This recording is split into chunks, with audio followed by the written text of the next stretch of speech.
लिंबू मला मारिला रे, लिंबू मला मारिला.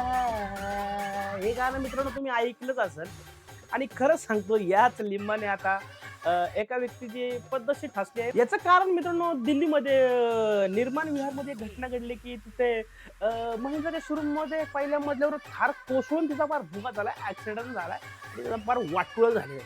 मनी पवार आणि दीपक पवार का दिलीप पवार असं ते कुटुंब आहे, म्हणजे नवरा बायको आहेत. त्यातली जी मनी पवार आहे तिने एक 15 लाखाची थार बुक केली होती आणि ते घेण्यासाठी सर्व कुटुंब तिथे गेलं होतं. आणि तिथे गेल्यावर तिला सुचलं की बाबा आता गाडी चालवायची आहे, आपल्याला कोणाची नजर लागली असेल, कुणाची हे झालं असेल, कोणाची गाडीला नजर नाही लागली पाहिजे. त्यासाठी आपण काय केलं पाहिजे, हा लिंबू टायराखाली ठेवला पाहिजे. लिंबू आपण टायराखाली शिंपवतो, चिरडतो आणि पुढच्या प्रवासाला नेतो. तिनेही तेच केलं. हा लिंबू तिने टायराखाली ठेवला, गाडीत बसली आणि रेस केली. आणि रेस एवढ्या जोरात रेस झाली ती डायरेक्ट पहिल्या मजल्यावरून डायरेक्ट खाली.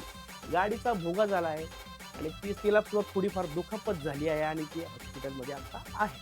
त्याचं कारण मित्रांनो हा लिंबू आहे. आणि या लिंबाने कशी पद्धतशीर तिची ठासली आहे तुम्हाला कळलंच असेल. आणि आता बघू इन्शुरन्स असेल तिला भेटते का काय काय नाही ते बघा. फक्त लिंबू तिला घरात लागली